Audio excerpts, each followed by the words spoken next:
Mateja Urša.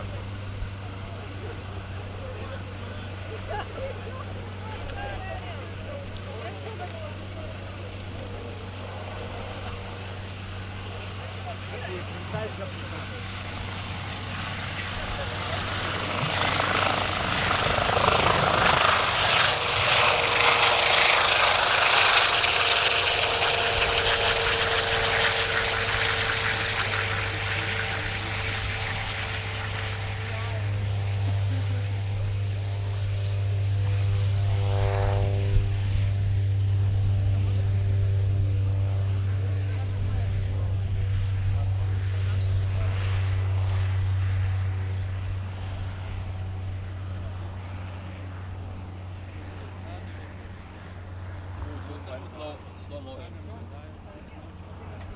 Ja se upam, da bom dobil.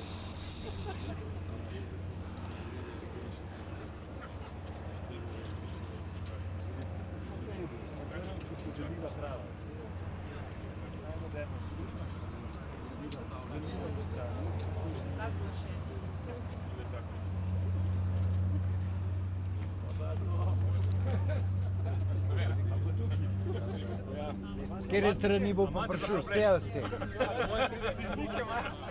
Ne bo s te strani prišel. S tole strani bo prišel pa bo. A smo naročili, da naj pride z te strani? Lovo, veš, špljac bo naredil. Zdaj, ker gre, bo najverjetneje s te strani.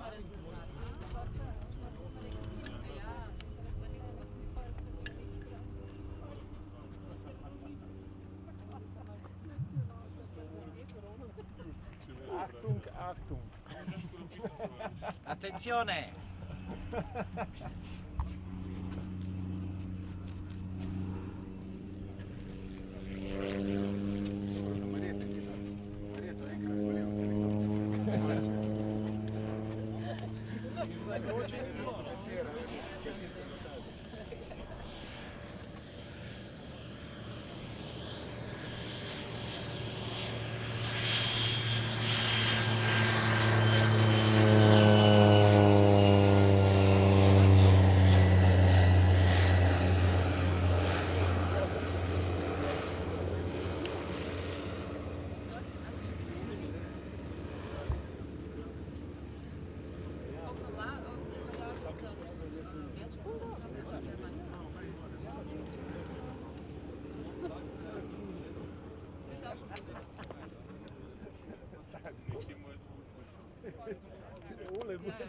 Ja, to je zelo.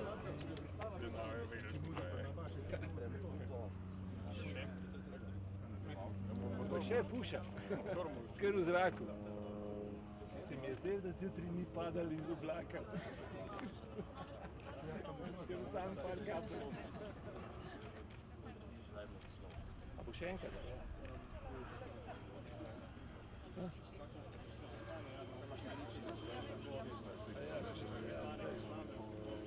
Živo pod samo. Na koncu to? Kam? Kam? Na kjer strani?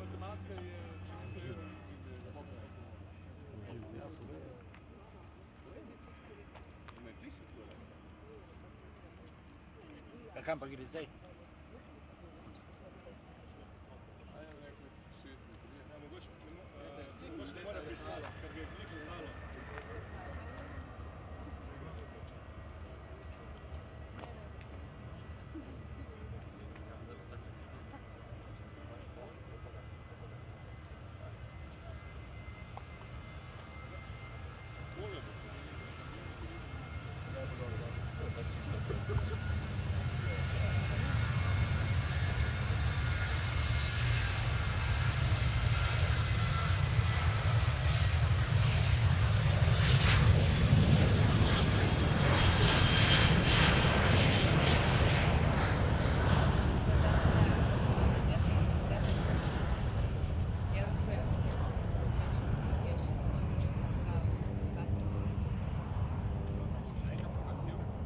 Ja, še Boštjana bo.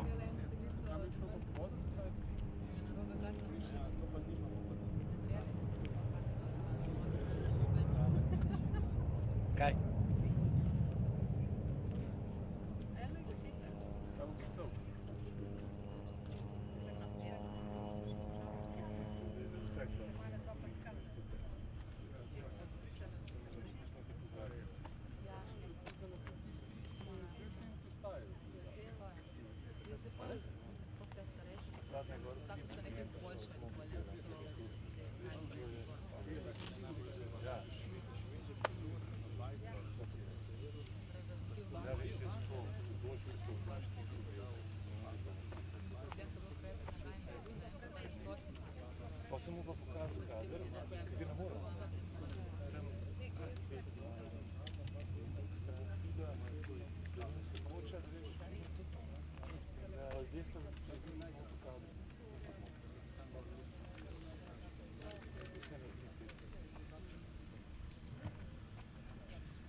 Hvala na Brniku in pa se zahvaljujem, da ste se odzvali v tako velikem številu. Po razdeljenih teh listih sodeč vas je iz 13 različnih medijskih hiš danes tukaj, kjer vam bomo predstavili delo dežurnih letalskih posadk Slovenske vojske. Najboljše, da vam kar sami povejo in predstavijo. Z mano je poveljnik 151. helikopterske eskadrilje, podpolkovnik Igor Lanišnik in pa gospod Branko Dervodel, ki je namestnik generalnega direktorja URSZR. Tako da jaz bi najprej dal besedo podpolkovniku, da predstavi delo svoje enote za potrebe reševanja, prevoza pacientov in tako dalje. A bomo izjave pol postela? Zdaj bo lahko snemate predstavitev, bo povedal, potem ga pa lahko še posamezno. Ja, Ne, vidi, prosim.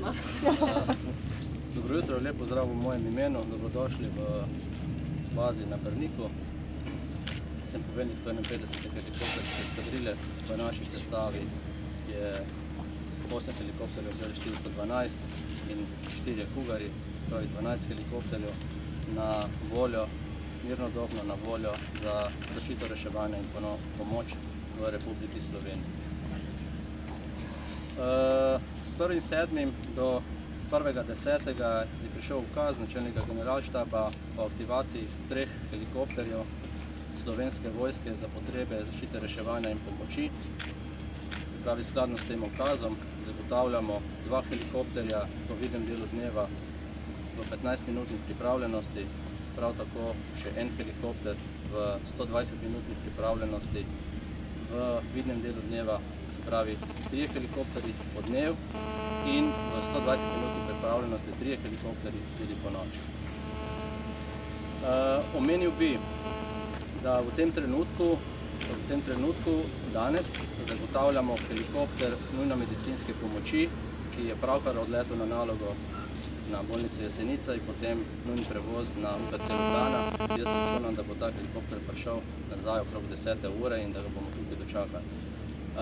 Drug helikopter, ki je v pripravljenosti, je Bell 412 za potrebe, tudi za vojaške potrebe in za potrebe gašenja sekundarnih medikov prevozov ter inkubatorja, odvisnosti od naloge in potrebe. Omenil bi, da smo do 31.7. letos opravili 304 reševalne akcije, od tega 195 reševalnih akcij helikopterske nujno medicinske pomoči, 7 akcij prevoza novorojenčka v inkubatorju, 85 akcij reševanja v gorah ter 17krat posredovali za gašenje na požariščih v Sloveniji. Se pravi, v tem času smo pripeljali 303 ponesrečence v bolnišnice, pripeljali 7 novorojenčkov v inkubatorju, od tega enega tudi iz tujine, ter 17krat posredovali na požariščih in odvrgli skoraj pol milijona litrov vode.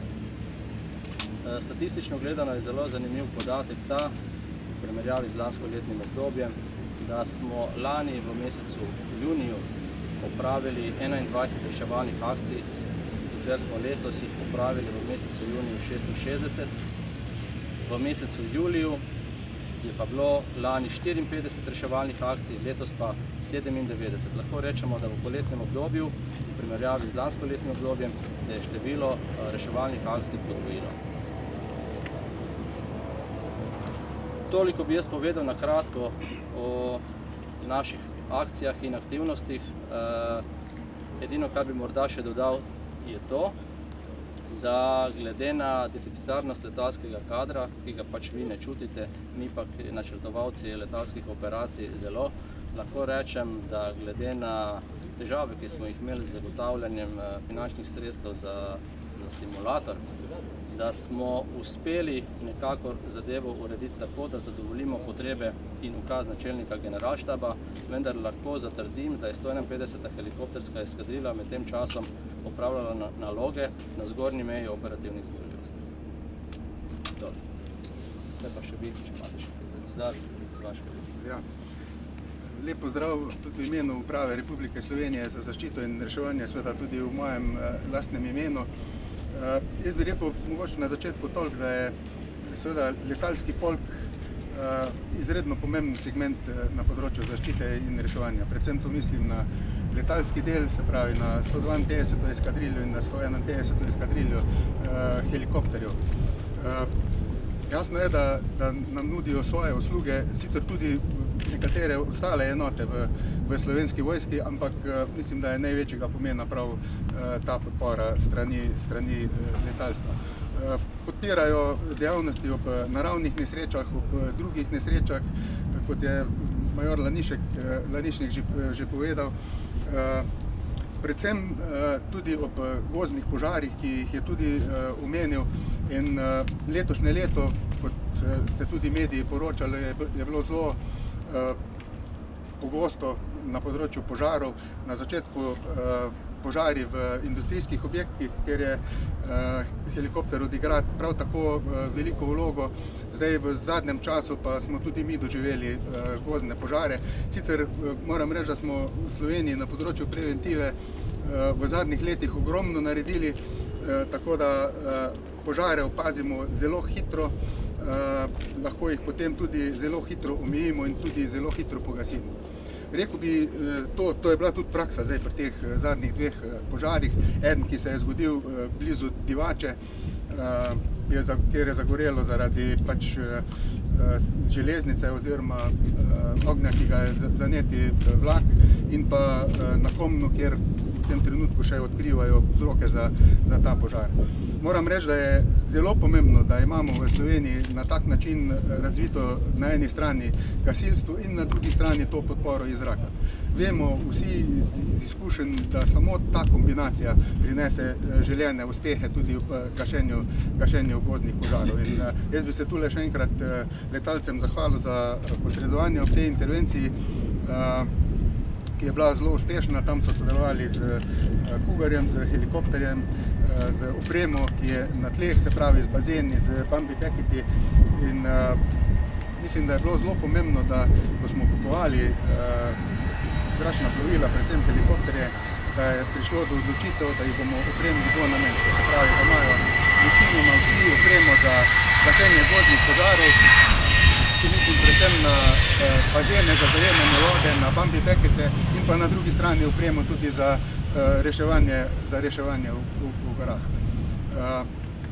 Jasno, na tem je treba delati, kot je gospod Lanišnik omenil, ves čas gre tehnika naprej, treba je izpopolnjevati to opremo, treba je nadomeščati opremo, ki se poškoduje, kot se je tudi v tem primeru zdaj ob gašenju na Krasu, na Komnu poškodoval eden od bazenov, in seveda tu moramo biti vedno budni, da te situacije spremljamo. Mogoče omenim še to, da posredujemo občasno, če nam to seveda situacija v državi in pa razpoložljivost zračnih plovil, predvsem helikopterjev, omogoča tudi v tujini. Tako smo bili kar nekajkrat zaprošeni za pomoč v tujini, kjer smo tudi uporabili helikopterje. Naj omenim intervencijo v letu 7, ko smo bili z enim helikopterjem najprej v Grčiji. Leto 7 je bilo požarno najslabše in najhujše leto pravzaprav v Evropi. Takrat smo bili dol z Belom 412, isto leto smo posredovali tudi v Makedoniji, potem bili na Kosovu z Kugarjem iz kontingenta KFOR-ja. Zelo pomembna intervencija, kjer pa ni šlo za gašenje gozdnih požarov, ampak za posredovanje v poplavah, je bila pa v letu 2014, ko smo bili v Srbiji z enim helikopterjem, pa v Bosni in Hercegovini. Naj omenim še to, da je letalska enota Slovenske vojske na eni strani zelo pomemben partner, vendar moram pri tem omeniti tudi letalsko enoto policije, ki prav tako odigra svoj delež. Je pa res, da se je število intervencij, ki jih upravi policijska letalska enota v zadnjem času nekoliko zmanjšalo, na drugi strani se je pa povečalo število intervencij enote Slovenske vojske. Mogoče bi se tudi tule ustavil in potem seveda sem na voljo za vprašanja. Prvo vprašanje, Slovenija je zelo razgibana dežela.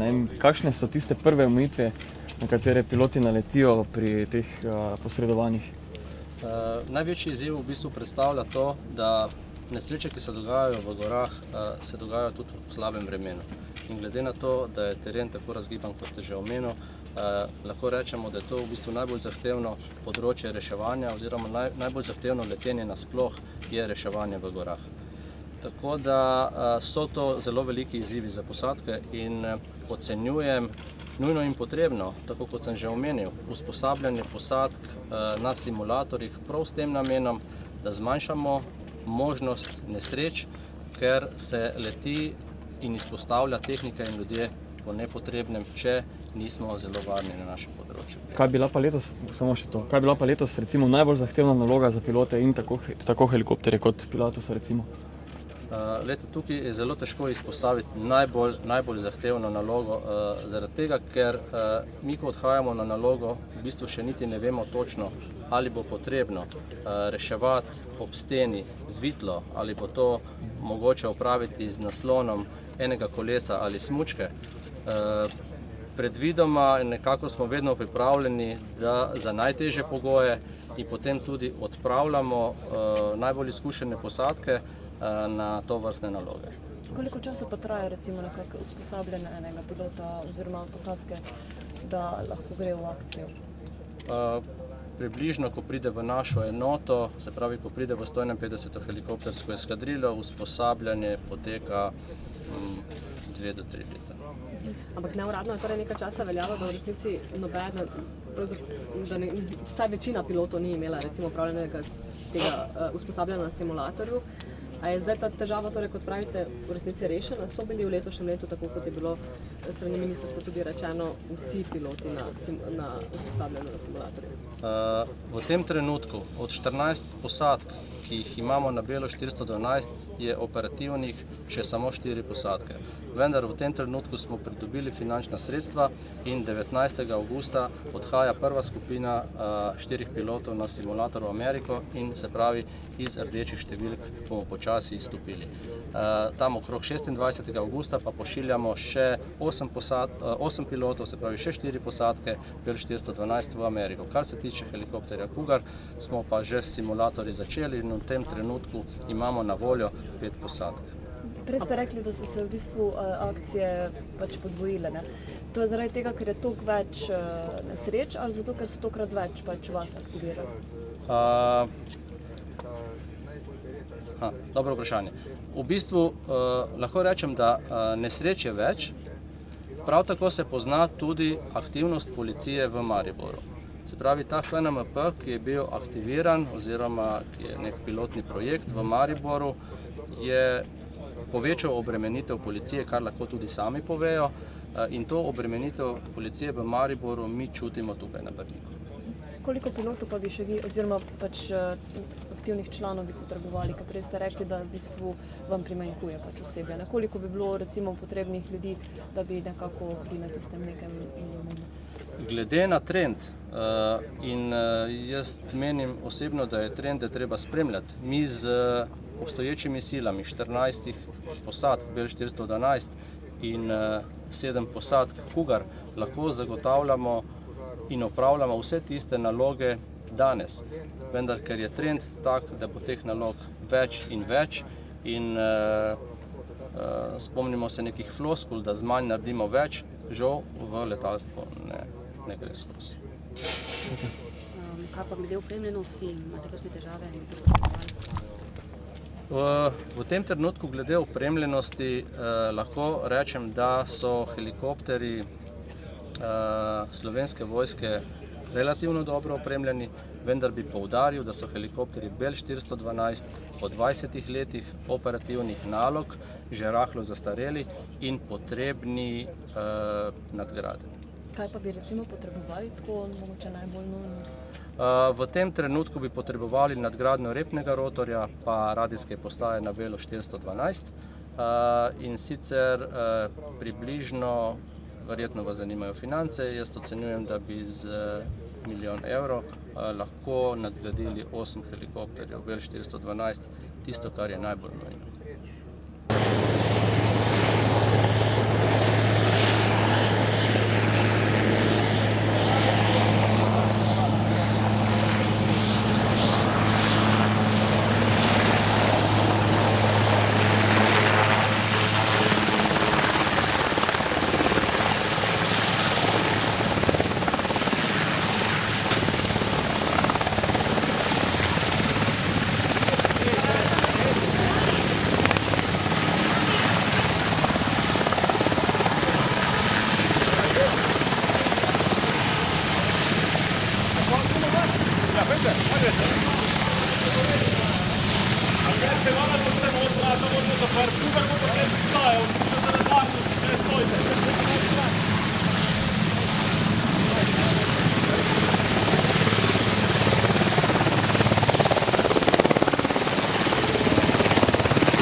HNMP helikopter pravkar zaključil nalogo, tako da so vsi not, pilot, kopilot, tehnik, medicina, doktor, bla bla. Sam dovolite, glede na to, da so v sistemu reševanja, morajo najprej pripraviti helikopter za naslednjo nalogo, potem ste pa vi.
Koliko takšnih intervencij recimo ste že dali skozi?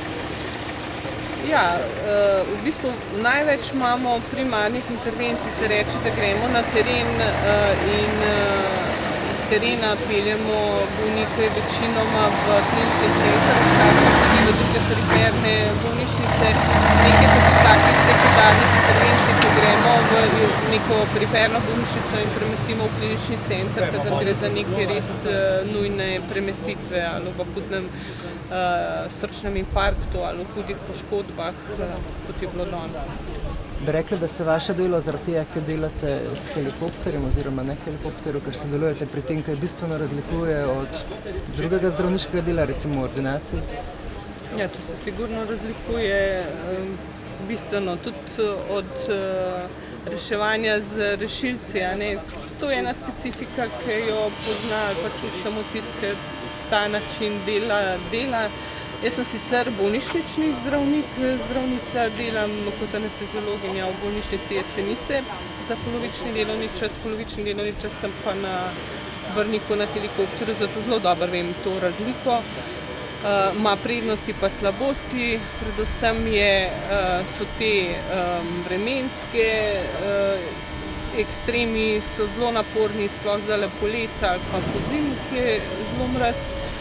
Drugače pa tudi tako, transport je nasplošno najbolj rizičen del obravnave bolnika, ker je v bistvu izpostavljen mnogim že sami bolezni, ki jo že sicer ima, potem pa še tem dejavnikom, ki jo prinaša transport, prelaganje, prenašanje, težje monitoriranje med temi stvarmi, tako da v bistvu je to kar zahteven del obravnave.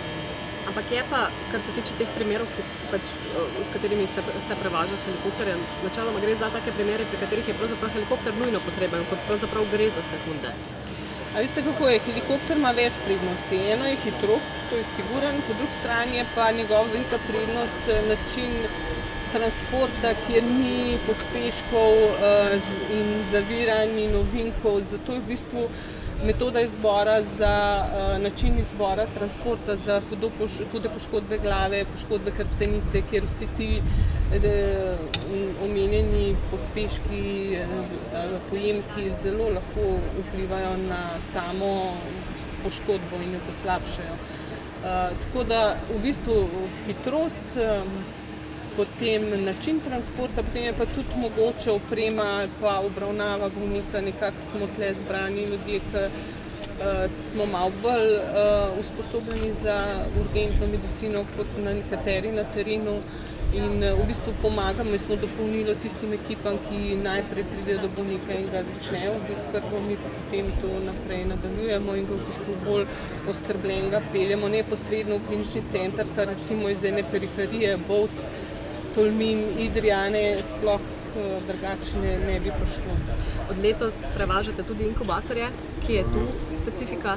Ne inkubatorje, pa vsa leta prevaža posebna ekipa pediatrov kliničnega centra, In to nikoli ne delamo mi, zato ker je to res specifika, majhen otrok, mislim, dojenčki, intubirani. Aha, in to ni vedno tako, da je v 15 minutah treba, ampak se pač načeloma naprej napove. Ja, ker to je v bistvu, večinoma se že ve, da se bo šlo tudi v bolnišnici, so ti otroci nekako oskrbljeni, a ne, jih tam lokalni anesteziolog, pediater oskrbita in čakata potem, da pride pediater, tako da tam se ne gre za minute, tam gre v bistvu vedno helikopter, se dogovorijo za uro, se mudi, ampak ni pa tako, kako bi rekla, odločilno. Zelo bo prispevalo k kvaliteti ali pa izboljšanju te naše dejavnosti, če bi prišlo do tega, da bo res dispečerski sistem zalaufal, da bi nas že dispečer sam dvignil, a ne, in bi prišli na mesto nesreče.